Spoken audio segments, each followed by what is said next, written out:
ቤቱን እየቆለፍከው ነው? ምንም የሌለውን ዕቃ ቆልፈው ቁልፍ እንደወስዱልህ ቁልፍ ሊወስዱት ነው? ኧረ እውነት ነው። ጓዝ ሲያጡ ቁልፌን ነው የሚወስዱት። ቁልፍ ነው የሚወስዱልህ። እና ይሽ ወዲህ ብቻ ነው። በል እዛ ወዲህ በል። ሰፈር ያራፍሳ ነው ጓደኛዬን ለመሸኘት ከሰፈር እየወጣው አንድ መኪና የያዘ ሰውዬ ይጠራኝና በጣም ነው የምታምሪው ማንም ሰው ነግሮሽ አያውቅም ምናምን ይለኛል። አመሰግናለሁ ብዬው ልሄድ ስለ ወሬ ነው የምትይዡ ልሸኝሽ ምናምን ይለኛል። አይ አልፈልግም እኔ በባስ ነው የምሄደው ጓደኛዬም እየጠበቀችኝ ነው ስለው ስልክሽን ስጪኝና በኋላ ደውዬልሽ አብረን እንመለሳለን እሸኝሻለሁ ብሎ ስልኬን ተቀበለኝ። እንዳለውም ሰዓቱን ጠብቆ ደወለልኝና የምሬን እኮ ነው እሸኝሻለሁ የት ነሽ ምናምን አለ። ጦር ኃይሎች ነበርኩኝ አጋጣሚ እዛ ድረስ መጣል። መንገዳችን ላይ ስለ ራሱ ያወራልኝ ጀመር። የእናትና አባቱን ቢዝነስ እንደሚያስተዳድር አባቱ ለሕክምና እንግሊዝ እንደሄደ በቃ በጣም ቦስ እንደሆነ እንዳምን አይነት ወሬዎች ይነግረኝ ጀመር። በዚህ ማል ስልክ ይደወልለትና አንስቶ ወይኔ በጣም ይቅርታ እሺ ያመጣለው ምናምን እያለ ያወራልና ልክ እንደዘጋው ምንድነው ምን ሆነ ነው ስለው ለሰው መስጠት የነበረብኝ ዶክመንት ነበር ወደ አንቺ ስመጣ አረፈርኩባቸው ሲልኝ ወይ በቃ እኔ ለምን አልወርድልህም ሄደ ስጣቸው አልኩት። በውስጤ ገና በመጀመሪያ ቀንማ ይሄ ሁሉ መስዋዕትነት አያስፈልግም እያልኩኝ አረ ችግር የለውም መንገዳችን ላይ ስለሆነ አሁን ስናልፍ እናቀብላቸዋለን ይለኝና ልክ 24 አካባቢ ስንደርስ መኪናውን አቆመና እና ይወርደን እናቀብላቸው ሲለኝ አይ እኔ መኪና ውስጥ ጠብቃለሁ አንተ ሰተና አልኩት። መኪና ውስጥማ ብቻሽን ይደብርሻል እነሱ እስኪደርሱ ድረስ ሻይ ቡና አለናለን እኛ እናወራለን ይለኝና ከመኪና ውስጥ የሆነ ዶክመንት ያዥልኝ ብሎ ይሰጠኛል። ከዛ ፊት ለፊት ያለ ካፌ ገብተን መጠቀም ጀመረ። በዚህ መሃል አሁንም ስልክ ተደወለለትና እኔ ትንሿን መኪና ነው ይዤ የወጣሁት በዛኛውም ስልክ እንዳትደውልልኝ በተን ስልኬን ነው ይዤው የወጣሁት ምናምን አለ። በቃ በጣም ሀብታም ነው ይመስለኛል። ትንሽ ቆይቶ እስኪ ስልክ አስደውይኝ አለኝና ቁጥር እየነገረኝ ጽፌ ስልኬን ሰጠሁትኝ። ከዛ ደወለን ደረስክ እንዴ ምኑ ጋር ነህ እሺ ልውጣልህ ደርሳል ምናምን አለና ስልኬን እያወራ ወጥ በፍጹም አልጠረጠርኩትም ነበር። ሲቆይብኝ ግን አስተናጋጇን ይሄው ቦርሳዬ ይቀመጣ እንዴ ሰው ቼክ አድርጌ ልምጣ አልኳትኝና መኪናውን ያቆምንበት ቦታ ሄጄ ቼክ ሳደርግ መኪናውም የለም። ዶክመንት ነው ብሎ ያስያዘኝም ወረቀት ስለነበረ እሱም የሱ ዕቃ ነው ብዬ ስላሰብኩ ይቀራል ብዬ በፍጹም አላሰብኩም ነበር። በጣም ተናድጄ ወደ ካፌው ተመልሼ ላስተናጋጇ ስነግራት እኔንም እንደዚህ አድርገውኛል አይዞሽ ምናምን ብላ አጽናንታኝ እዛ የነበረው ሰው የተጠቀምንበትን ሂሳብ ከፍለውልኝ ተረጋጊ ብለው አጽናንተው እኔም እያለቀስኩኝ ወደ ቤቴ ገባው። ባካችሁ በተለይ ወጣት ሴቶች ተጠንቀቁ።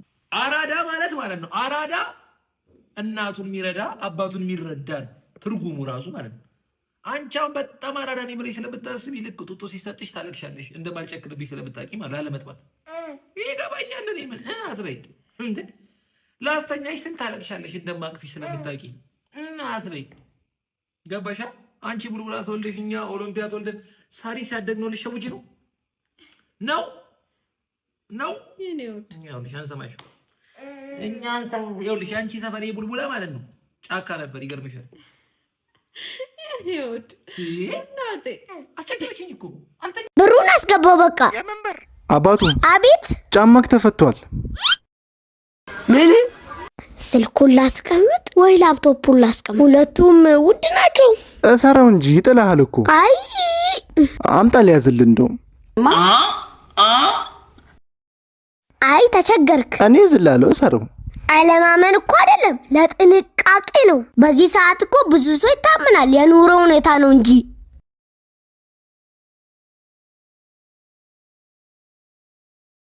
ምን ይባላል? Tu sais idée why? aujourd'hui aussi c'est un autre jour. Jaïla. Le monde part en couille. Non. Ça dit j'ai dit mal.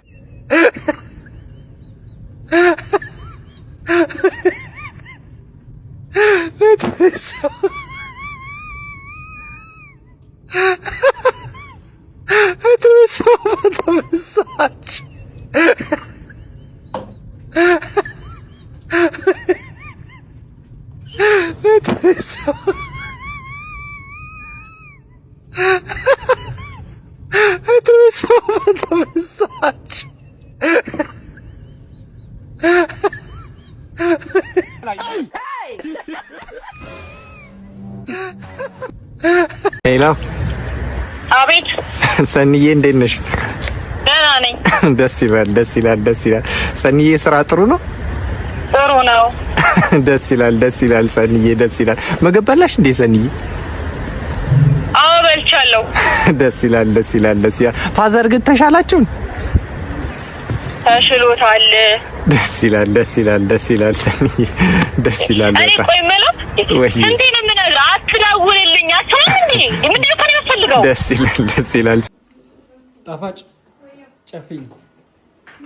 ጨፍኝ እንዳታይ እግዚአብሔር ጨፍኝ እውነት ጨፍኝ ጨፍኝ ያማ እነሱ ይነግሩኛል። ያዥ ሳታያዥ የኔ ፍቅር ልቤ ምን ያህል ለአንቺ ክፍት መሆኑን ለማሳየት ሳስብ ስጨነቅ በጌታ በኢየሱስ ክርስቶስ የኔ ፍቅር ልብ ቅርጽ ነኝ። በቃ ልቤን እንዲህ ለአንቺ ክፍት ሁሉ ጊዜ ለአንቺ ክፍት ነው። የሚገርም መሆኑን ላሳይሽ ነው የኔ ቅመም። በጣም አፈቅርሻለሁ። ፍቅር እንዲስ እኮ ነው። አዎ በቃ ይገዛል፣ እቃ ይገዛል። እናቴ እኮ ግን በምንድን ነው አንቨርሰሪያችንም ደርሶ የለ ሃፒ አንቨርሰሪ የኔ ቆንጆ አፈቅርሻለሁ። ጌታ ወይኔ ቃላጣው ጌታን በቃ ፍቅር በኢየሱስ አዲስ ነይ ቀፊኝ። እሺ እኔ እናት እግዚአብሔር ቀፊኛ ጌታን ትገዛታለህ። ፍቅር እግዚአብሔርን ተጨማል እንካ ይራስ ፍቅር እኮ ይገዛልማ እኮ ፍቅር የምትረጃ ይሻላል። ምን ምረዳው ፍቅር የለኝም። ፊት ከላይ ላይ አፈቅርሻለሁ። ከበላት ይዘው ለምን ይዟል? የወንጀለኛ ተባባሪ ነው። እኔ ወንጀለኛ ተባባሪ አይደለሁም። አልይዘው ባለጌ ነው አውቃለሁ፣ ግን አልይዘው። ለምን አትይዘው? ዛሬ እኔ ቢይዘው ነገ እናንተ በዋስ ትለቁትና የኔ ጥርስ በጠንሽ ቦክስ አለ ውሃ ይዋጣል። መሬት ቢዘረገፍ ታላቅ ነው መሰለ። አልይዘው። ኩኛ ቡርኖ ኩኛ እንዴ ኩኛ እንዴ